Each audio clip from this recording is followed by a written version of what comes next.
Cara kita berbicara itu sangat penting, baik itu ketika kita sedang bernegosiasi maupun berkomunikasi. Lalu kenapa ini penting? Karena seringnya apa yang kita ucapkan atau katakan itu berbeda dengan apa yang ada di pikiran kita. Dan juga terkadang apa yang ingin kita katakan itu diterima dengan berbeda oleh lawan bicara kita. Contohnya ketika atasanmu memberikanmu tugas yang tidak masuk akal. Karena kamu kaget, kamu jawab, "Caranya gimana, Pak?" Tentunya nada yang seperti itu akan menyebabkan dampak negatif. Beda kalau kamu jawab, "Caranya gimana, Pak?" Buat yang pertama, dengan nada yang ngegas seperti itu, orang yang kita ajak bicara akan berpikir bahwa kita sedang marah. Dan yang kedua, dengan nada yang pelan sekaligus penasaran, orang yang kita ajak bicara akan berpikir bahwa kita mau melakukannya, atau setidaknya mau mencoba. Jadi ingat, tinggi rendahnya suaramu, caramu menyampaikan, dan intonasimu itu sangat penting dalam bernegosiasi maupun berkomunikasi. Kalau dari pengalaman saya, nada bicara atau intonasi yang paling oke, itu adalah nada hormat. Jadi kita berbicara seakan-akan kita hormat dengan lawan bicara kita. Dan tentunya semua orang suka dihormati. Saya kasih contoh lainnya tentang pentingnya sebuah intonasi. Anggaplah kamu sedang bersama pasanganmu yang sedang panik karena suatu hal. Lalu kamu ingin dia tenang. Kalau kamu bilang, "Yang, tenang gitu loh." Maka nada yang tinggi dan intonasi yang cepat seperti ini akan membuat pasanganmu itu menegang. Dan ya justru malah semakin panik. Sebaliknya, jika kamu bilang, "Yang, tenang gitu loh." Dengan nada yang halus dan intonasi yang pelan ini akan memperlambat proses kerja otak pasanganmu dan akan membuat pasanganmu lebih rileks. Dan tentunya intonasi ini bisa digabungkan dengan senyum. Senyum ini senjata yang sangat kuat dan mematikan. Dengan senyum ketika kamu mengatakan sesuatu dengan nada yang lembut dan intonasi yang pelan, itu bisa membuat lawan bicaramu menjadi lebih tenang, membuatnya lebih rileks dan membuat mereka mau mendengarkanmu. Selanjutnya, kita akan membahas tentang jenis-jenis nada bicara atau jenis-jenis intonasi. Yang pertama adalah tegas. Ini biasanya dimiliki secara natural oleh orang yang blak-blakan dan jujur. Contohnya, semisal saya menawarkan sebuah produk kepada lawan bicara saya. Ya, katakanlah harganya 100 juta. Dengan nada yang tegas, saya akan bilang, "Harga yang ditawarkan perusahaan kami adalah 100 juta, Pak." Kerasa kan? Kadang ketika penggunaannya tidak tepat, itu bisa membuat lawan bicara kita tersinggung. Dan tentunya akan meresikokan negosiasi kita. Selain itu, nada tegas itu sering dikaitkan dengan kemarahan atau amarah.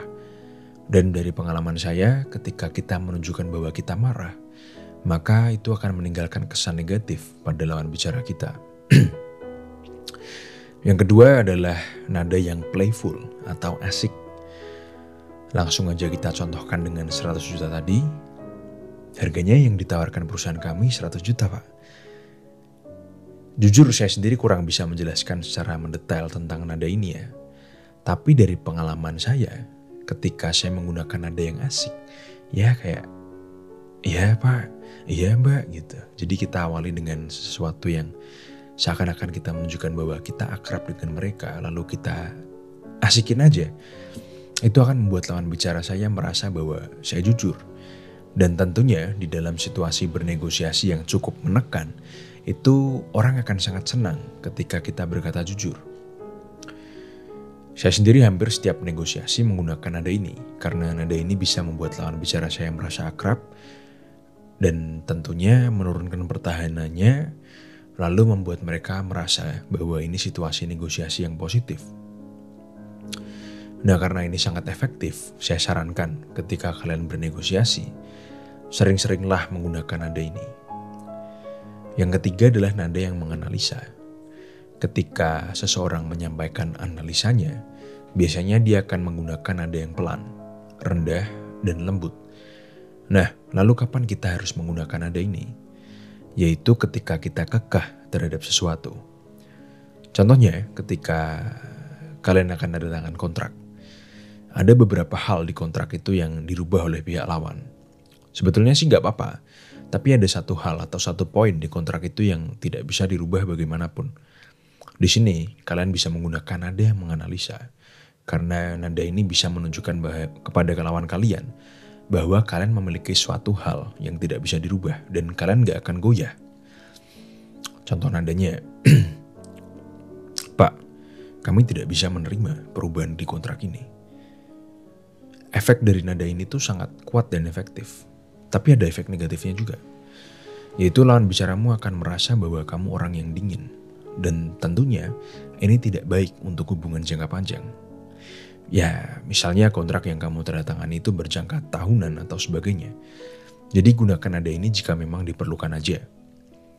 Selanjutnya ada nada yang biasa saya sebut sebagai nada sok keren. Tapi kalau Chris Voss yang jago negosiasi, dia bilangnya late night FM DJ voice. Sebetulnya nada ini tuh mirip-mirip dengan nada yang menganalisa tadi. Bedanya nada menganalisa itu kurang hangat dan cenderung dingin. Nah, nada ini itu lebih hangat. Dan sebetulnya nada ini tuh situasional. Kalau saya biasanya menggunakan ini ketika lawan bicara saya lagi sebel, lagi kesel, atau lagi marah. Jadi saya keluarkan nada itu untuk menenangkan dirinya dan menenangkan situasi. Dan nada itu sangat efektif jika digunakan di situasi yang chaos dan ingin kalian buat lebih tenang. Jadi sebetulnya nada ini tuh hanya perlu digunakan mungkin 10% sampai 20% saja ketika kamu sedang berkomunikasi. Dan jangan lebih dari itu. Karena kalau berlebihan, nanti kalian kelihatan sok keren. Dan itu tidak bagus. Yang terakhir, zaman saya masih aktif negosiasi dulu. Di zaman itu kita lebih sering nelpon ya daripada lewat chat. Tapi zaman sekarang lumayan beda. Untuk menelpon kita harus mendapatkan izin terlebih dulu dari lawan bicara kita. Dan tentunya kita izin lewat chat. Yang terkadang bagi saya pribadi itu lebih sulit untuk mengekspresikan komunikasi kita kalau lewat chat. Jadi karena ini zaman kalian dan zaman ini udah maju, kalian harus bisa mengkombinasikan semua jenis komunikasi yang ada, baik itu face to face, telepon, email, lewat chat dan sebagainya. Dan kalian harus bisa lebih efektif lagi dengan menguasai semua jenis komunikasi yang tersedia saat ini. Jadi jangan hanya belajar atau fokus pada satu aja dan juga jangan belajar hanya pada channel saya aja, tapi kalian harus pelajari semuanya. Selain itu tips yang bisa saya tambahkan mungkin kalian harus pastikan bahwa komunikasi kalian tidak terlalu panjang dan tidak terlalu bertele-tele. Lalu pastikan kalian mengakhiri komunikasi itu dengan positif. Oke, sekian dari kuliah kita hari ini. Jangan lupa like, share, dan subscribe.